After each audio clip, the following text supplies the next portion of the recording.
सरकार से माननीय निर्मला सीतारमण जी ने लगातार 9वीं बार अपना बजट रखा है। ये भारत सरकार की पॉलिसी सस्टेनेबिलिटी और गुड गवर्नेंस का प्रतीक है। माननीय प्रधानमंत्री जी का जो विश्वास जनता के बीच में है, उसको ये बजट पूरी तरह से दर्शाता है।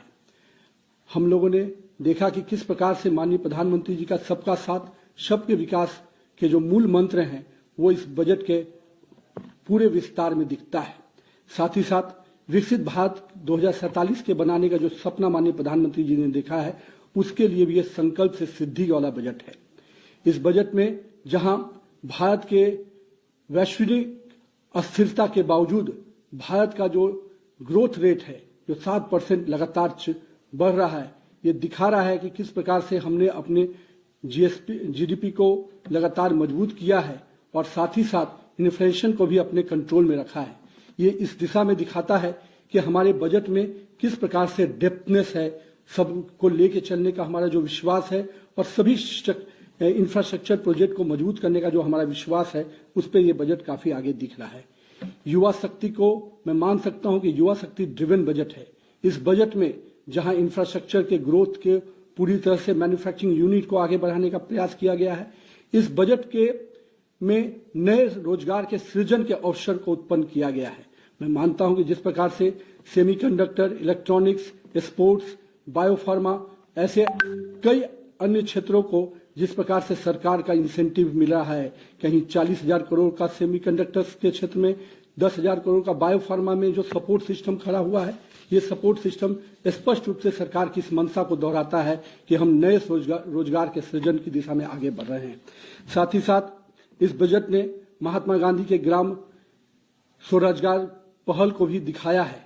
इस पहल से जहां हमारे बुनकर, हमारे छोटे कुटीर उद्योगों को इसका लाभ मिलने जा रहा है और ग्रामीण क्षेत्रों के रोजगार को मजबूत करने की दिशा में यह बहुत बड़ा कदम है।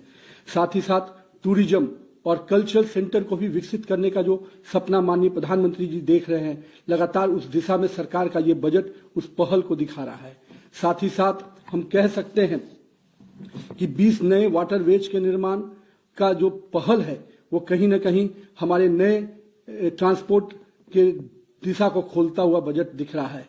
जहां अब तक हम लोग एयरवेज, रोडवेज पर काम करते थे, ट्रेन पे काम करते, रेलवे पे काम करते थे, अब हम वाटरवेज की दिशा में भी बेहतर अवसर के साथ आगे बढ़ रहे हैं।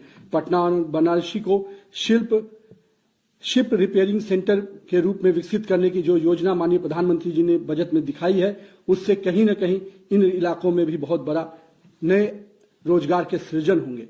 हम कह सकते हैं कि नारियल के उद्योग को और जिस प्रकार से मछली पालन को बहुत बड़ी प्राथमिकता देना इस सरकार की स्पष्ट मंशा को दिखाता है कि हम हर वर्ग को, हर क्षेत्र को लेकर आगे बढ़ने की दिशा में आगे बढ़ रहे हैं। मैं माननीय प्रधानमंत्री जी को और निर्मला सीतारमण जी को इस चीज के लिए भी बधाई देता हूं कि जहां आपने ट्रांसपोर्ट सेक्टर्स को पूरे आगे बढ़ाने में आपने बड़ा कदम उठाया, आपने बजट में बड़ा आकार दिया, वहीं डिफेंस सेक्टर को आपने 7.8 लाख करोड़ के बजट से स्पष्ट संकेत दिया है कि हम देश के सुरक्षा के साथ कोई कंप्रोमाइज नहीं कर सकते हैं। तो मैं मानता हूं कि इस बजट ने समाज के हर वर्ग को विकास के साथ जोड़ना, समाज के हर वर्ग को लेके चलने की जो मंशा माननीय प्रधानमंत्री जी की रही है, वो मंशा हम सबको दिख रही है।